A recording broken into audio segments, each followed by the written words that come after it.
வணக்கம். புதுவை மாநில பாஜக என்ஆர் காங்கிரஸ் கூட்டணி அரசு பெரும்பான்மை இழந்ததாக கூறும் காங்கிரசால் அரசு மீது நம்பிக்கையில்லா தீர்மானத்தை கொண்டுவர தைரியம் உள்ளதா என பாஜக எம்எல்ஏக்கள் கேள்வி எழுப்பியுள்ளனர். புதுவை துணைநிலை ஆளுநர் கைலாஷ்நாதனை ஆளுநர் மாளிகையில் பாஜக எம்எல்ஏக்களான ஜான்குமார், கல்யாண சுந்தரம், விவிலியன் ரிச்சர்ட்ஸ் மற்றும் ஆதரவு சுயேட்சை எம்எல்ஏவான சிவசங்கரன் ஆகியோர் நேற்று சந்தித்து பேசினர்.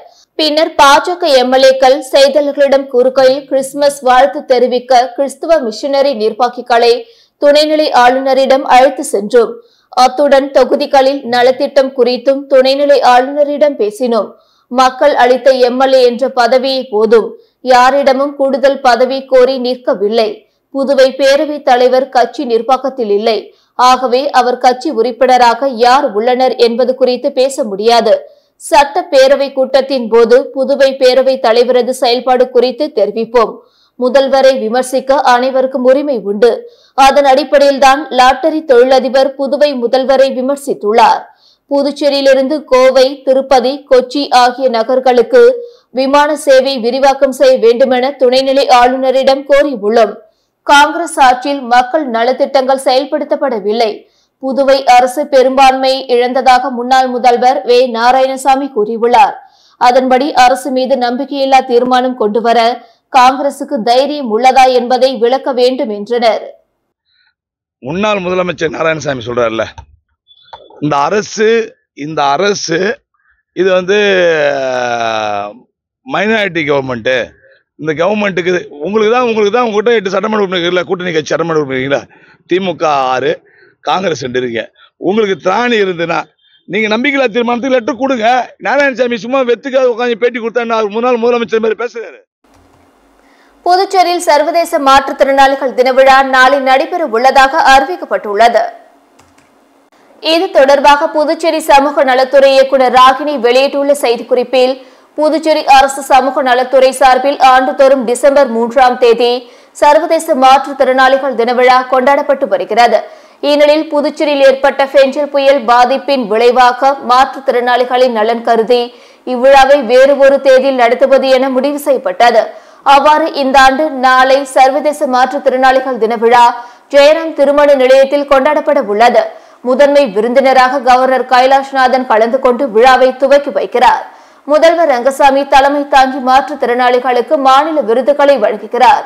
சபாநாயகர் செல்வம் வாழ்த்துறை வழங்கி மாற்றுத்திறனாளிகளுக்கு உபகரணங்களை வழங்குகிறார்.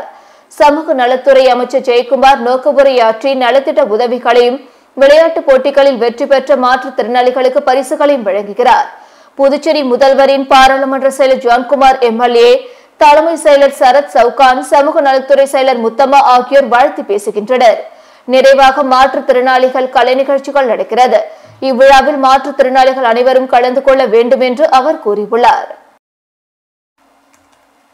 பாண்டிச்சேரி தலைமை செயலகம் எதிரே கடற்கரையில் குளித்துக் கொண்டிருந்த கல்லூரி மாணவன் கடல் அலையில் சிக்கி மாயமான நிலையில் அவரது உடல் கரை ஒதுங்கியது. சுற்றுலா தலமாக திகழும் புதுச்சேரிக்கு தினந்தோறும் ஆயிரக்கணக்கான சுற்றுலா பயணிகள் வந்து செல்கின்றனர். இங்குள்ள மணக்குள விநாயகர் கோயில், ஆசிரமம் மற்றும் சுற்றுலா தலங்களுக்கு சென்று கடற்கரைக்கு வருகின்றனர். அப்பொழுது சுற்றுலா பயணிகள் ஆபத்தை உணராமல் கடலில் இறங்கும் போது அலையில் சிக்கி உயிரிழந்து வருகின்றனர். இதுபோன்ற சம்பவம் நடைபெறாமல் இருக்க கரையோரத்தில் போலீசார் ரோந்து பணியை தீவிரப்படுத்தினர். அப்பொழுது கடலில் இறங்குபவர்களை போலீசார் எச்சரித்து அனுப்பி வைத்து வந்தனர். இந்நிலையில் கிறிஸ்துமஸ் புத்தாண்டு பண்டிகை நாட்கள் வருவதையொட்டி சுற்றுலா பயணிகள் தற்பொழுது புதுவையில் குவிந்துள்ளனர்.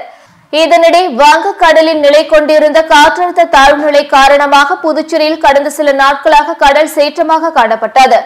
இதன் காரணமாக போலீசார் பொதுமக்கள் மற்றும் சுற்றுலா பயணிகள் கடலில் இறங்க வேண்டாம் என்று எச்சரித்தனர். இந்நிலையில் ஆந்திராவை சேர்ந்த 10க்கும் மேற்பட்ட கல்லூரி மாணவர்கள் விடுமுறையை கொண்டாடுவதற்கு புதுச்சேரிக்கு வந்துள்ளனர். பின்னர் நேற்று காலை புதுச்சேரி தலைமை செயலகம் எதிரே உள்ள கடலில் இறங்கி குளித்துள்ளனர். அப்பொழுது வினித் ரெட்டவர் கடல் அலையில் சிக்கி மாயமானார். இச்சம்பவம் குறித்து பெரியகடை காவல் நிலையத்துக்கு தகவல் தெரிவிக்கப்பட்டது. தொடர்ந்து போலீசார், கடலோர காவல் படையினர், தீயணைப்பு வீரர்கள் மற்றும் மீனவர்கள் உதவியுடன் மாயமான மாணவரை தேடி வந்த நிலையில் மாணவனின் உடல் கரை ஒதுக்கியது. அதனைத் தொடர்ந்து உடலை கைப்பற்றி போலீசார் வழக்கு பதிவு செய்து விசாரணை நடத்தி வருகின்றனர். முதல்வருடன் நெருக்கமாக இருப்பதால் பேரவைத் தலைவரான என் மீது சிலர் குற்றம் சாட்டுகின்றனர் என சபாநாயகர் செல்வம் தெரிவித்துள்ளார். புதுச்சேரியில் பேரவைத் தலைவர் செல்வம் சபை விதிகளை மீறி செயல்படுவதாக அதிமுக, காங்கிரஸ் சார்பில் குற்றம் சாட்டப்பட்டது. மேலும் அவர் மீது நம்பிக்கையில்லா தீர்மானங்களை பேரவை செயலரிடம் சுயேட்சை உறுப்பினர்கள் நேரு, அங்காளன் ஆகியோர் கொடுத்துள்ளனர். இந்த நிலையில் பேரவைத் தலைவர் செல்வம் நேற்று ஆளுநர் மாளிகையில் துணைநிலை ஆளுநர் கைலாஷ்நாதனை சந்தித்து பேசினார். அதன் பின்னர் செய்தியாளர்களிடம் பேசிய அவர், துணைநிலை ஆளுநர், பேரவைத் தலைவர், முதல்வர் ஆகியோர் அரசு விழாக்களிலும் அரசியல் கட்சி நிகழ்ச்சிகளிலும் அழைப்பின் பேரில் பங்கேற்கலாம் என விதிமுறை உள்ளது. அதன் அடிப்படையில் தான் பேரவைத் தலைவர் என்ற முறையில் அரசு விழாக்கள், அழைக்கும் கட்சி நிகழ்ச்சிகளில் பங்கேற்று வருகிறேன். அதற்கான விதிகள் குறித்த ஆதாரம் உள்ளது. ஆகவே விதிமீறல் குறித்து பேசுபவர்கள் தான் அதை ஆதாரத்துடன் நிரூபிக்க வேண்டும். புதுவை சுயேட்சை எம்எல்ஏக்கள் இருவர் பேரவைத் தலைவர் மீது அளித்துள்ள நம்பிக்கையில்லா தீர்மானத்தின் மீது சட்டப்பேரவை கூடும்போது விவாதிக்கப்படும்.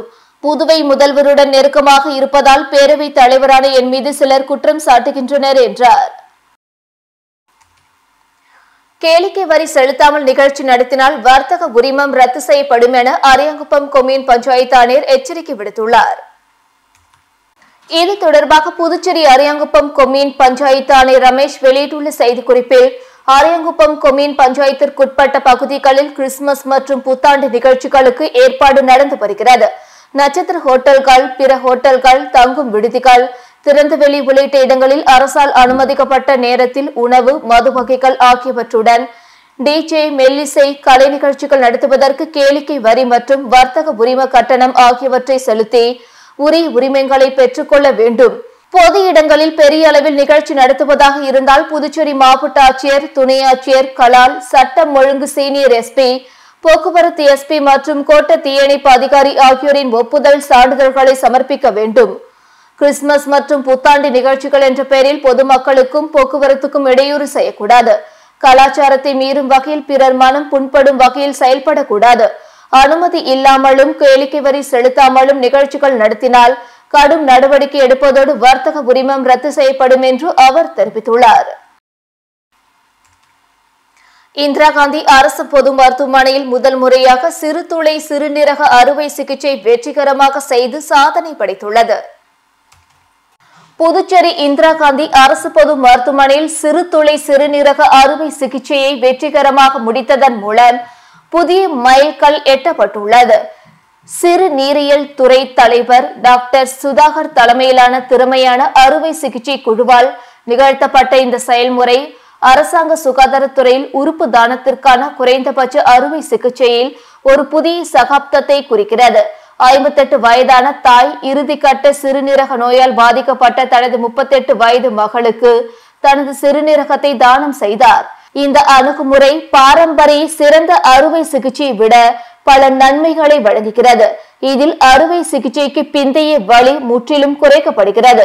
குறுகிய கால மருத்துவமனையில் தங்குதல், விரைவான மீட்பு நேரம் மற்றும் குறைந்தபட்ச காயத்தழும்பு ஆகியவை அடங்கும். இது குறித்து மருத்துவர் சுதாகர் கூறுகையில், சிறுதுளை சிறுநீரக அறுவை சிகிச்சை வெற்றிகரமான செயல்பாடு நோயாளிகளின் பாரம்பரியத்தை மேம்படுத்தும். பொதுமக்களுக்கு அதிநவீன மருத்துவ சேவைகளை வழங்குவதற்கான எங்கள் நோக்கத்தையும் வலுப்படுத்துகிறது. இந்திரா காந்தி அரசு பொது மருத்துவமனையில் உயர்மட்ட மருத்துவ சிகிச்சைகள் மற்றும் அறுவை சிகிச்சைகளை வழங்குவதில் சிறந்து விளங்குகின்றது. மேம்பட்ட சுகாதார சேவைகளுக்கான முன்னணி மையமாக நற்பெயரை உறுதிப்படுத்துகின்றன என்று மருத்துவ கண்காணிப்பாளர் செவ்வேல் தெரிவித்துள்ளார். புதுச்சேரி பல்கலைக்கழகத்தில் நடைபெற்ற மாணவர் பேரவை தேர்தலில் SFI 15 இடங்களை கைப்பற்றியது. புதுச்சேரி காலப்பட்டு மத்திய பல்கலைக்கழகத்தில் 5 ஆண்டுகளுக்கு பிறகு 15 பேர் கொண்ட மாணவர் பிரதிநிதிகளை தேர்ந்தெடுக்க மாணவர் பேரவைக்கான தேர்தல் நேற்று நடைபெற்றது. முதல் கட்டமாக 104 கவுன்சில் தேர்வு செய்யும் தேர்தல் கடந்த 18ஆம் தேதி நடந்தது. வாக்குச்சீட்டு முறையில் நடைபெற்ற தேர்தலில் பல்கலைக்கழக மாணவர்கள், பல்வேறு அமைப்புகளை சேர்ந்த 300க்கும் மேற்பட்ட மாணவர்கள் போட்டியிட்டனர். இதில் பெரும்பாலான இடங்களை இந்திய மாணவர் சங்கம் மற்றும் பகுஜன் சமாஜ் கட்சியின் மாணவர் அமைப்பினர் கைப்பற்றினர். இந்நிலையில் நேற்று நடைபெற்ற மாணவர் பேரவைக்கான தேர்தலில் 15 இடங்களையும் இந்திய மாணவர் சங்கம், பகுஜன் சமாஜ் கட்சியின் மாணவர் அமைப்பினர் கைப்பற்றினர். இதில் தலைவராக இந்திய மாணவர் சங்கத்தை சேர்ந்த காயத்ரி குமார், துணைத் தலைவராக பகுஜன் சமாஜ் கட்சி மாணவர் அமைப்பை சேர்ந்த நர்வாடி குஷ்வந்த் உள்ளிட்ட பலர் வெற்றி பெற்றுள்ளனர்.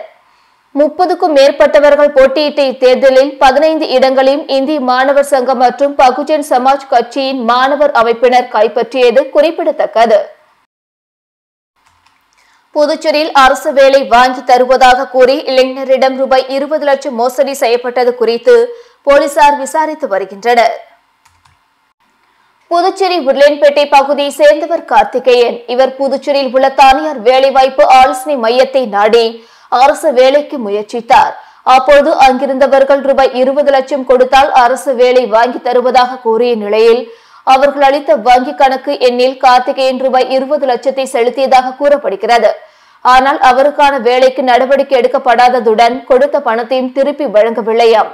இது குறித்து கார்த்திகேயன் அளித்த புகாரின் பேரில் புதுச்சேரி குற்றப்பிரிவு போலீசார் வழக்கு பதிந்து விசாரணை நடத்தி வருகின்றனர்.